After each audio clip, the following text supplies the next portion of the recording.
सभी को राम राम सा। इन मुद्दे रे बारे में अपने सबों ने ध्यान है कि किन वास्ते भेड़ा होया। आज 2-2.5 महीना हूँ इन लड़ाई लड़ रहा हूँ। किन वास्ते लड़ रहा हूँ कि जमीन तो है जेडीएरी और रुकल यहाँ पे करा। और रही बात गयों रे वास्ते कि भी गौसर किन तरीके हूँ बच्चे बूढ़ियों दोरी गणी राखी। और आज रा जगह लोग है थोड़ी बहुत जमीन बढ़िया दिखे हाईवे मत है कि बहुत अच्छी कीमत है उन्हें आज रे में कि नहीं बोर्ड लगा लगू और आखिर में उन्हें मान आगे उन्हें बेच नहीं क्यों बाबा थोड़ी जमीन महंगी है। रही बात संघर्ष की तो पूनियों की पीऊ की जमीन है वो जमीन कोई आपकी एक ही नहीं है हम सारों की है। इसके लिए अपन सब मिलके लड़ेंगे। और रही बात बार बार 363 का हवाला देते रहते हैं 363 उसका हवाला देके आप लोग हमारे को डराने की कोशिश करते हो। तो भाई हम शांति से बैठे हैं हमें लड़ना झगड़ना नहीं है। हम देखते हैं कि न्याय से काम हो जाए। हर समाज के अंदर बुद्धिजीवी लोग रहते हैं तो हम उनके भाई सोचते हैं कि आज नहीं तो कल होगा कल नहीं तो परसों होगा। पर मामला तो सब मूछों की लड़ाई हो गई कि हमारी मूछ कहीं नीची नहीं हो जाए। अरे वहां क्या मूछों की लड़ाई लड़ रहे हो वहां तो जमीन है गोचर के लिए अपन सब लोग एक ही बात कहते हैं कि गोचर को बचाओ। तो गोचर के लिए तो छत्तीसी कौम को आगे आना चाहिए।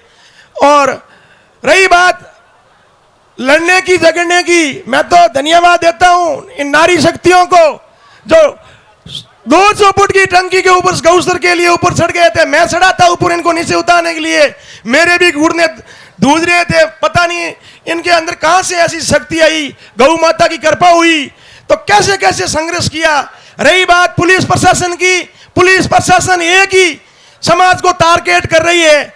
जाट की गाड़ी हो जाट की मोटरसाइकिल हो 40-45 मोटरसाइकिल अंदर कर दी क्यों भाई किस लिए।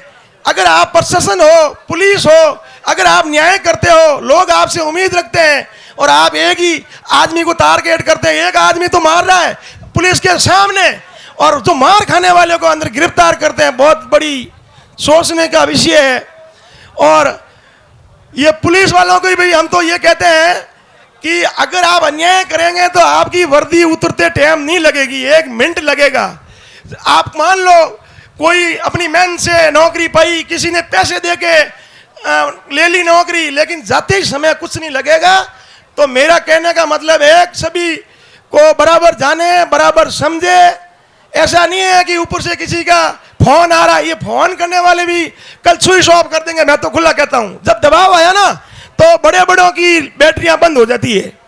वो आज तो उनको कॉल करके कहते हैं हाँ ऐसे कर दो लेकिन कल प्रेशर पड़ा तो उनका फोन स्विच ऑफ आएगा कोई आने वाला नहीं ना आप सीधे घर जाएंगे।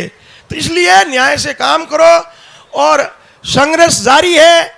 जब तक ये न्याय नहीं होगा तब तक बैठेंगे नहीं कंधे से जोड़कर साथ में रहेंगे।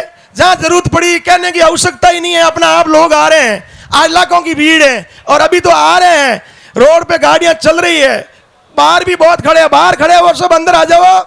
और सुनने में आया है हनुमान जी भी आ रहे हैं।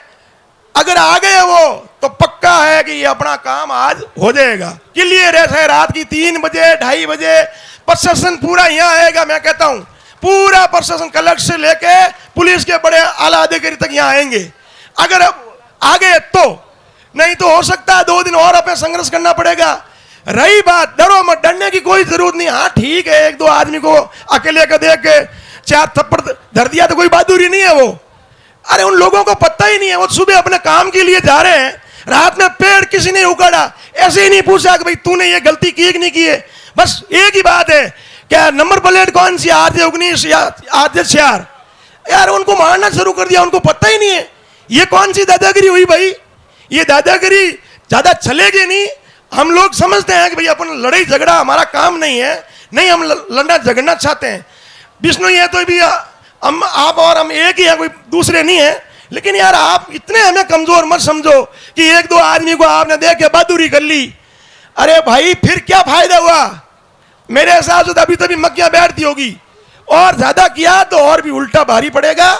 नहीं तो प्रेम से और भाईचारा मारवाड़ का है वो कायम रखे और हर समाज के अंदर बुद्धिमान होते हैं। जोधपुर सर्किट हाउस में इनके भी बुद्धिजीवी इंसान अपने समाज के भी थे, हम भी वहां थे, साइन किया, बात बनी, फिर 3-4 लड़के आए, ये तो चलेगा ही नहीं, ये तो बात मानेंगे ही नहीं।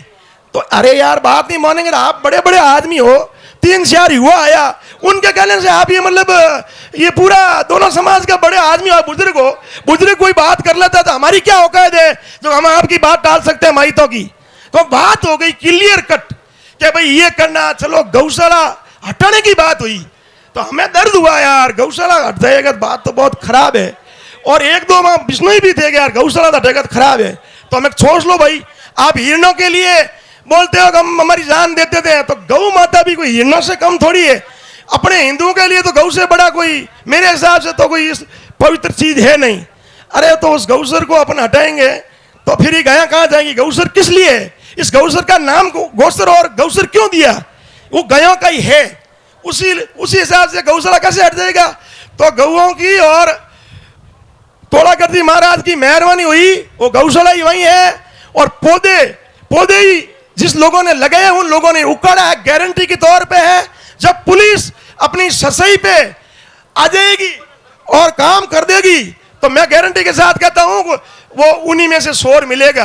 अपने कौम का बंदा नहीं तोड़ेगा, होगा तो उसका 4 बाल्टी पानी डालेंगे लेकिन तोड़ेगा नहीं, गारंटी है। और आखिर में छोर भी पकड़ लेंगे, 2-4 दिन में आ जाएगा, जब दबाव बनेगा तो कि किसने तोड़ा, फिर यूं झुक उनको सिर्फ नीचे करना पड़ेगा, ठीक है ना।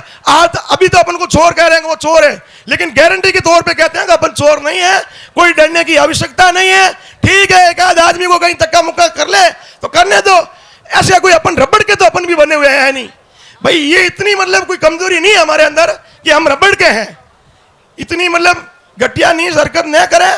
बाकी हम शांति से काम करेंगे, आप बुजुर्ग कहेंगे वैसे आपके मार्गदर्शन पर चलेंगे और सहयोग में कोई कमी रखेंगे नहीं। राम राम साहब।